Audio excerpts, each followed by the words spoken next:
Hello, good morning అందరికీ నమస్కారం. లిటరల్‌గా ఇద్దరు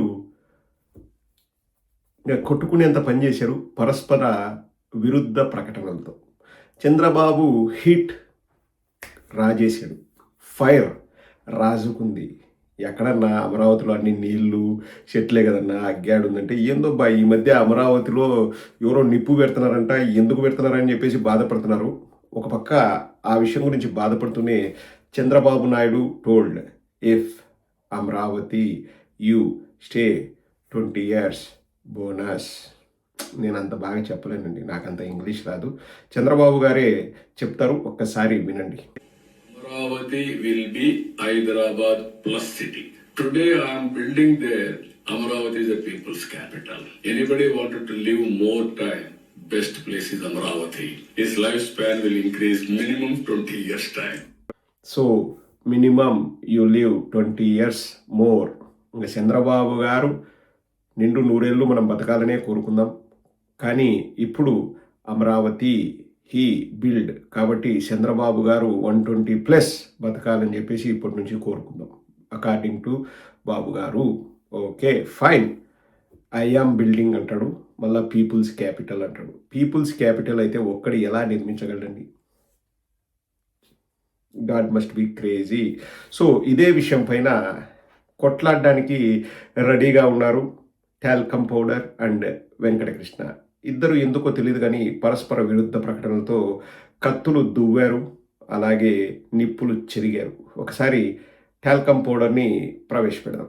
ఇదే 20 years బోనస్ బతకడం, దానిపైన మన టాల్కమ్ పౌడర్ మాట్లాడతాడు, ఒక్కసారి వినండి. అంటే లైఫ్ స్పాన్ ఎక్కువ పెరిగే విధంగా అక్కడ ఉండేటువంటి వాతావరణాన్ని తయారు చేస్తున్నాము. రోడ్స్ కానీ, ఇన్ఫ్రాస్ట్రక్చర్ కానీ, గ్రీనరీ కానీ, ఒక ఆహ్లాదకరమైన వాతావరణం ఉన్నప్పుడు, మనిషి చాలా ప్రశాంతతగా ఉన్నప్పుడు లైఫ్ స్పాన్ ఎక్కువ ఉంటుంది. ఆ రకమైనటువంటి లైఫ్ స్పాన్ని అక్కడ మేము క్రియేట్ చేసి ఫ్యూచర్ సిటీ అయితే అమరావతి. ఈ భారతదేశంలో ఉన్నటువంటి అమరావతి కనుక ఇలాగే కంటిన్యూ అయితే, అమరావతి కనుక పూర్తిగా డెవలప్ అయితే, 2029లో చంద్రబాబు నాయుడు గారు మరలా దాన్ని బాగా ఇదే విధంగా డెవలప్మెంట్ చేసినట్లయితే 2032-33 నాటికి భారతదేశంలో ది బెస్ట్ సిటీల్లో అమరావతి ఉంటుంది. అమరావతి ఆ రకంగా రూపకల్పన జరిగింది. అంటే లేఅవుట్స్, స్ట్రక్చరు, గ్రీనరీ, వాటర్ ఇవన్నీ బాగుంటాయి. మరి అలా ఉండాలంటే మళ్ళీ ఆయన రావాలి. సహకారం, అది ప్రజలకు సహకారం, అందరూ క్లియర్గా ఉండాలి కదా. ఆ విధంగా అమరావతిని తీర్చిదిద్దాడంట చంద్రబాబు నాయుడు. అక్కడ నివసించే వాళ్ళకి ఏమీ కనపడదు కానీ ఇక్కడ హైదరాబాద్లో శాడల్లో కూర్చొని వాగే వాళ్ళకు మాత్రం అమరావతి సుందర నగరం, పచ్చదనం, గ్రీనరీ అదంతా ఉంటుందంట. 20 సంవత్సరాలు ఎక్కువ బతుకుతారంట. ఏమో బా. ఇంకా అంటే ఇప్పుడు దుబాయ్ అసలు ఎడారి ప్రాంతం అదంతా. ఇంకా చాలా మిడిల్ ఈస్ట్లో కంట్రీస్ ఎడారి ప్రాంతాలు, వాళ్ళంతా 20-20. సో 40 ఏళ్ళు ముందే పోతున్నారా? ఏమో నాకు తెలియదు. అంటే అలా బిల్డ్ చేస్తున్నాడంట. అమరావతిలో బిల్డ్ చేస్తే 20 ఏళ్ళు ఎక్కువ బతుకుతారంట. అంటే చంద్రబాబు ఏదైనా చెప్పగలండి. ఇంకా చంద్రబాబుకు ఈ మధ్య మరీ చాదస్తం ఎక్కువైపోయింది, వయసు పెరగడం వలన ఏమో నాకు తెలియదు కానీ ఏది పడితే అది మాట్లాడుతున్నాడు. అంటే ఏంటంటే ఇప్పుడు ప్రజలు నన్ను నమ్మట్లేదు అనుకున్నప్పుడు ఇటువంటి మాటలు ఇంకా ఎక్కువ మాట్లాడతాడు. అమరావతి అసలు అక్కడ ఏమీ జరగట్లేదు అని తెలిసినప్పటి నుంచి ఇంకా ఎక్కువ మాట్లాడతాడు. సో ఇదే విషయంపై వెంకటకృష్ణను, కాదు వెంకటకృష్ణ నీ స్పందన తెలుపు అంటే వెంకటకృష్ణ విచిత్రంగా స్పందించినాడు. ఏం మరి టాల్కమ్ పౌడర్ మీద కోపంగా ఉన్నాడో, లేకపోతే చంద్రబాబు మీద కోపంగా ఉన్నాడో, బేటా రాలేదో ఏమో కానీ చాలా విచిత్రంగా చెప్పకుండానే చెబుతూనే ఏదో మాట్లాడతాడు. ఒకసారి వినండి. ఆ వెంకటకృష్ణ నెరేషన్ చాలా డిఫరెంట్గా ఉంటుంది, ఒకసారి వినండి. ఇప్పటికీ గెజిట్లో అంటే కేంద్ర ప్రభుత్వ గెజిట్లో, రాష్ట్రపతి ఇచ్చే గెజిట్లో లేదా చట్టాల్లో అమరావతికి రాజధాని హోదా ఇంకా రాలేదు. వస్తుంది. నేను రాలేదన్నానని ఎవరు దాన్ని నెగిటివ్గా తీసుకోవద్దు, వస్తుంది. మేము తీసుకో ఎందుకంటే ఆంధ్రప్రదేశ్కి అమరావతి రాజధాని. ఇంకా దాంట్లో రెండో ఆలోచన అక్కర్లేదు, సందేహాలు అసలు అక్కర్లేదు. కానీ అది ఎందుకు లేట్ అవుతుంది? ఎవరు అడ్డుపడుతున్నారు? పోనీ దానికి ఏమన్నా విపరీతమైన సంకటాలు లేకపోతే అడ్డంకులు ఏమైనా ఉన్నాయా అంటే ఏమీ లేవు. అంతా క్లియర్. పోనీ వేరు వేరే ప్రభుత్వం, కింద ఒక ప్రభుత్వం, పైన ఒక ప్రభుత్వం ఉందా? ఏమీ లేదు. అక్కడ అదే ప్రభుత్వం, ఇక్కడ అదే ప్రభుత్వం, సేమ్ పార్టీ, కూటమి, ఎన్డీఏ. మరి ఏంటి ఇప్పుడు ప్రతిసారి కేంద్ర మంత్రివర్గ సమావేశం ఉందన్న ప్రతిసారి ఇది వస్తుంది. ఈ క్యాబినెట్ లోనంట అమరావతి ఫైల్ ముందుకు వచ్చిందంట, అమరావతి మీద ఆమోద ముద్ర వేస్తారంట. ఇదే తంతు.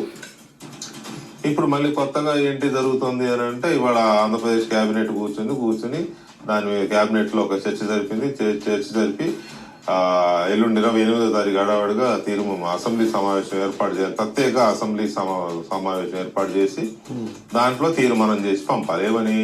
ఆంధ్రప్రదేశ్ రాజధాని అమరావతి అని తీర్మానం చేయాలంట. తీర్మానం చేసి ఈ తీర్మానం కాపీని అక్కడికి పంపిస్తే, కేంద్రానికి పంపిస్తే, కేంద్రం అంటే ఏప్రిల్ 1వ తేదీన పార్లమెంట్ లో చట్టం చేస్తారంట. సో చేస్తారంట పార్లమెంట్ లో. ఇది ఇన్నాళ్ళు ఎందుకు జరుగుతోంది ఏంటి అనేది అర్థం కాని పరిస్థితి. ఏప్రిల్ 1వ తేదీ చట్టం చేస్తారంట. ఎక్కడ? పార్లమెంటులోనేనంట. పార్లమెంటులో చేయక పాకితోటిలో చేస్తారా? వెంకటకృష్ణ 20 ఏళ్ళు ఎక్కువ బతుకుతారా తక్కువ బతుకుతారా చెప్పు స్వామి అంటే, అసలు ఇంతవరకు అమరావతి రాజధానే కాదు, వాడొకడు టాల్కమ్ పౌడర్ గాడు ఉన్నాడు, వేస్ట్ గాడు, 20 ఏళ్ళు ఎక్కువ బతుకుతా అంటున్నాడు. వాడి ముఖం, వానికి బేటా ఎక్కువ వచ్చినట్టుంది, నాకు తక్కువ వచ్చింది, నేను హర్ట్ అయినా. అసలు అమరావతి ఇంతవరకు చట్టబద్ధత లేదు. 20 ఏళ్ళు బతకడం మాట దేవుడు, ఎవడు 20 ఏళ్ళు బతికింది. అదే రాజధాని.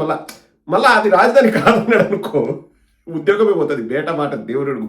సో బేటా ఎట్లా తెచ్చుకోవాలని ఆలోచిస్తున్నాడు. ఉద్యోగం పోతే కష్టం కదా వెంకటకృష్ణకి.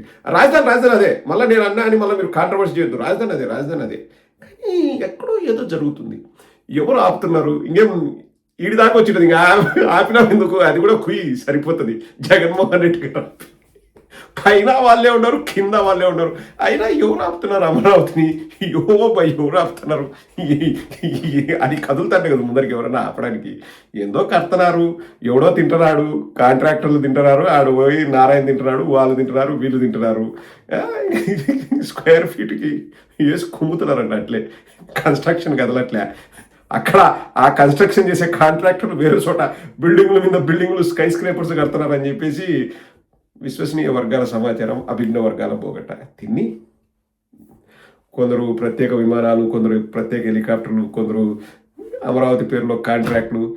కానీ 20 ఏళ్ళు ఎక్కువ బతుకుతారా లేదా అంటే వెంకటకృష్ణ ఊరుకోస్వామి దానికి చట్టబద్ధత లేదు. ఇప్పుడు మామూలుగా అండి వెంకటకృష్ణ బాధ ఏంటంటే, మళ్ళా దానికోసము ప్రత్యేక అసెంబ్లీ సమావేశం ఎందుకు చేయాలి?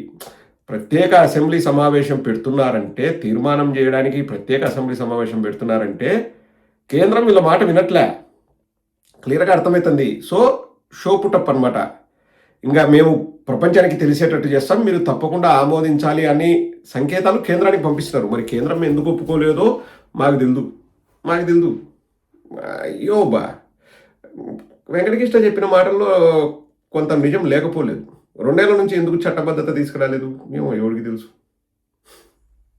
చట్టబద్ధత తీసుకొచ్చి లెక్క కొడుతారు, మేము ఇయ్యమని కేంద్ర ప్రభుత్వం ఏం చేసుకుంటావు చేసుకుని, నువ్వు ఏం కట్టుకుంటావు కట్టుకో అనుకుంటుంది. ఏమో నాకు తెలుసు బా.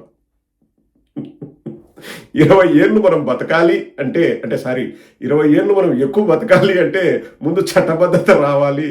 ఆ చట్టబద్ధత రావాలి అంటే మనం అసెంబ్లీ తీర్మానం పెట్టాలి. అసెంబ్లీ తీర్మానం పెట్టాలి అంటే ముందు అసెంబ్లీకి పోవాలి, అక్కడి నుంచి పార్లమెంటు పంపించాలి. ఎక్కడ? పార్లమెంట్లోనైనా తీర్మానం చేసేది, అది కూడా ఏప్రిల్ 1వ తారీఖు అంట. ఎవడు ఫూల్ అవుతాడు ఏమో మనకు తెలియదు. కానీ ఇంకా నెక్స్ట్ మళ్ళా అదో ఇదో అంటే వర్షాకాలం వస్తుంది. వర్షాకాలం వస్తే ఒక 4 నెలలు పనులు అవుతాయి. ఆ నీళ్లు తోడే కాంట్రాక్టరు, నేను లాస్ట్ ఇయర్ కూడా అడిగినా, నాకు ఎవరు ఇవ్వలేదు.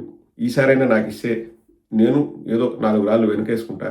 చంద్రబాబు గారు ప్లీజ్ నాతో పాటు మీరు కూడా ఎవరైనా సబ్ కాంట్రాక్ట్లు చేసుకోవాలనుకుంటే కింద కామెంట్ సెక్షన్లో పెట్టండి, మీకు కూడా అవకాశం కల్పిస్తాను. బట్ నాకు ఎవరైనా చంద్రబాబు గారితో, లోకేష్ గారితో చెప్పి ఆ నీళ్లు తోడే కాంట్రాక్ట్ ఇప్పిస్తే నేను 4 రాళ్ళు వెనకేసుకుంటాను. ప్లీజ్, నీళ్లు తోడేస్తాను, రాళ్ళు వెనకేస్తాను. వెంకటకృష్ణ బాధపడాకు, చట్టబద్ధత రావాలని నీకోసమైనా కానీ అందరం కోరుకుంటాం. ఏప్రిల్ ఫూల్స్ డే రోజు.